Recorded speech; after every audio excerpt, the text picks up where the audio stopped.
সবাই রেডি? একটা হাদিস শোনাবো, শোনানোর পর আমি যা যা বলতে বলবো তা তা বলবেন। আবু দাউদ শরীফের 4015 নম্বর হাদিস। এই হাদিসটা বলার জন্য এতক্ষণ ওয়াজ করছি। হযরত আলীকে রাসূল সাল্লাল্লাহু আলাইহি ওয়াসাল্লাম বললেন, লা তাকশিফ ফাকিজাক, আলী তোমার রানটা তুমি কারো সামনে খুইলো না।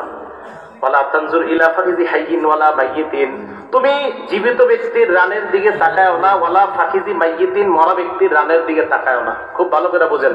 বলেন মরা ব্যক্তির রানের দিকে দেখা যাবে না। বলেন মরা ব্যক্তির রানের দিকে দেখা যাবে। আবার বলেন মরা ব্যক্তির রানের দিকে দেখা যাবে। জীবিত ব্যক্তির রানের দিকে দেখা যাবে। মরা ব্যক্তি, জোরে বললেন, মরা ব্যক্তির রান দেখা যাবে, জীবিত ব্যক্তির রান দেখা যাবে। নাটক সিনেমায় যাদের রান দেখা যায় তাদের রান দেখা যাবে। আবার নাটক সিনেমায় যাদের রান দেখা যায় তাদের রান দেখা যাবে। এটা উদ্দেশ্য না, মূল উদ্দেশ্য এবার বলি। যারা রান দেখায়া খেলাধুলা প্রদর্শন করে তাদের রান দেখা যাবে। খুব আশা টাশা নিয়ে প্রস্তুত হয়েছিলেন, ঠিক না? রসুলের মহব্বত দেখা যাবে সামনে। রান যারা দেখায় আপনাদেরকে খেলাধুলা প্রদর্শন করতেছে, রসুল বলেন জীবিত ব্যক্তি রান দেখা। মরা ব্যক্তিরাও যদি খেলতো তাদের রান দেখা রসুল নিষেধ করেছেন। বলেন খেলে কি মরারা না জীবিতরা?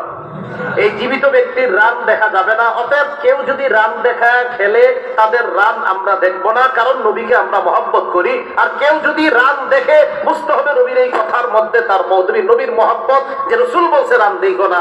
আমরা যদি না দেখি তো রসুলের কথা মহব্বত করি, আর যদি রান দেখি রসুলের কথা মহব্বত করি না, বরং ওই রান ওয়ালাদেরকে মহব্বত করি। এখন অনেকের চেহারা কালো হয়ে গেছে। এটা কি বললেন আপনি?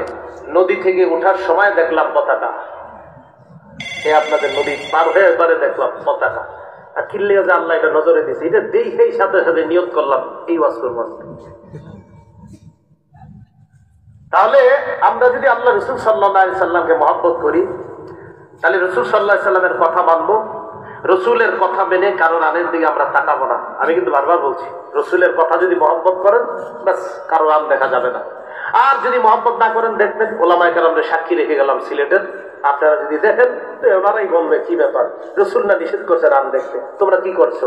তোমরা জায়গায় জায়গায় কি জানি আপনার টানায় লাগায় তারা ওই যে ইয়াটা যেটা দেখে আর খেলা দেখার জন্য পুরান ঢাকা বিশাল বড় ইয়াটা নাই লাগায়, প্রজেক্টর পুরান ঢাকায় বিশাল বড়। তো এইগুলা দেখবেন রাস্তায় রাস্তায় করবে। তাহলে ভাই আমরা রসুলকে মহব্বত করি না? বলেন। এই দেখছেন জি এখন আসতে হইতেছে, হ্যাঁ আমরা রসুলকে মহব্বত করি না? তাহলে আমরা রসুলের মহব্বতে একটু কোরবানি করেন যে আমরা রসুলকে ভালোবাসি। কোন মুসলমানের রান দেখা যাবে না, সেটা মরা হোক জীবিত হোক, সেখানে অমুসলমানের রান দেখার প্রশ্নই আসে না। আল্লাহ আমাদেরকে আমল করার তৌফিক দান করেন। আমি পুরো আমার সম্পূর্ণ নিয়মের বহির্ভূত আপনাদের এখানে বয়ানে আসছি। আসলে আমি দিনের বেলা আলোচনা করতে পারি না, আমি খুব রোগী মানুষ, অসুস্থ মানুষ ছাত্র জীবন থেকে। এরপর আপনাদের এখানে আসা হয়ে গেল। যদি আমার এই কথাগুলো আপনারা মানেন, একজনও যদি আপনারা অন্তত এই গুনাহ থেকে বিরত থাকেন, তো আমাদের আশা, আমাদের এই আয়োজন, ওনারা আমাকে আনাটা সার্থক, আমার আশাটা সার্থক ইনশাআল্লাহ। আল্লাহ আমাদেরকে তৌফিক দান করেন। আমিন ওয়া আখিরু দাওয়ানা আলহামদুলিল্লাহি রাব্বিল আলামিন।